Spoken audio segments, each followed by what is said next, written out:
কয়টা দিন ধরে যে গরম পড়তেছে, আসলে মানুষ খুবই অস্বস্তিকর পড়ে গেছে। মানুষে যা করে, যা রান্না করে, যা খেতে মন চায়, কোনো কিছুই ভালো লাগছে না। কি করে কি খাবে, এ গরমে তো অস্থির। তাই মনে হয় ভাতের সাথে একটু কিছু টক টক খেলে ভালো লাগতো। আসসালামু আলাইকুম। তাই আমি আমার উঠানে একটা আম গাছ হয়েছে, আম গাছ থেকে একটা আম পেড়ে নিয়ে আসলাম। আমটাকে পেড়ে নিয়ে এসে সুন্দর করে এই যে এখন ছিলে নিচ্ছি। ছিলে এই যে বটি দিয়ে পাতলা পাতলা করে কেটে নিলাম। নিয়ে এখন এগুলাকে আমি চুলাতে বসিয়ে দিব।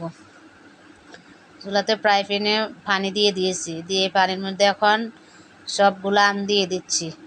তারপরে এখানে আমি কিছুটা মশলা অ্যাড করব। লবণ দিয়ে দিব স্বাদ মতো, হলুদ গুঁড়া দিয়ে দিব অল্প পরিমাণে। এর মধ্যে আমি একটু আদা বাটা, রসুন বাটা দিয়ে দিব আর পেঁয়াজ কুচি দিয়ে দিব। দিয়ে এখন ভালোভাবে একটু নাড়াচাড়া করে দিব। নাড়াচাড়া করে দিয়ে 10 মিনিটের মতো ঢাকনাটা দিয়ে জাল করব।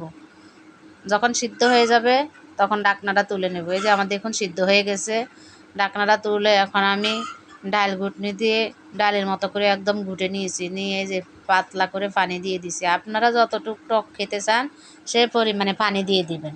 আমি আমটাকে একটু পাতলা করে রান্না করব ডালের মতো করে, তাই একটু পানির পরিমাণটা বেশিই দিলাম।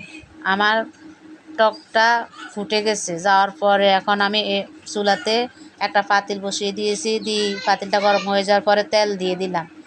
তেলটা গরম হওয়ার পরে কিছু আস্ত জিরা আর শুকনা মরিচ দিয়ে দিয়েছি। এগুলো গরম হওয়ার পরে তারপরে থেঁতা রসুন দিয়ে দিয়েছি। দিয়ে এখন ভালোভাবে নাড়াচাড়া করে নিচ্ছি। ফোড়ন দেওয়ার জন্য আমি এগুলাকে লাল লাল করে ভেজে নিব। এর মধ্যে অল্প একটু হলুদ দিয়ে দিয়েছি। দিয়ে এখন ভালোভাবে নাড়াচাড়া করে নিচ্ছি। লাল হওয়া পর্যন্ত অপেক্ষা করবো। এই দেখুন লাল হয়ে গেছে। এখন আমি এর মধ্যে টকগুলা ঢেলে দিয়েছি। আপনারা কে কে আমার মতো করে আমের টক রান্না করেন অবশ্যই কমেন্ট করে জানাবেন। এটা খেতে আসলে গরম ভাতের সাথে দুপুরবেলা খেতে খুবই ভালো লাগে। আমার ভিডিও আজকে এ পর্যন্তই। সবাই ভালো থাকুন, সুস্থ থাকুন। আল্লাহ হাফেজ।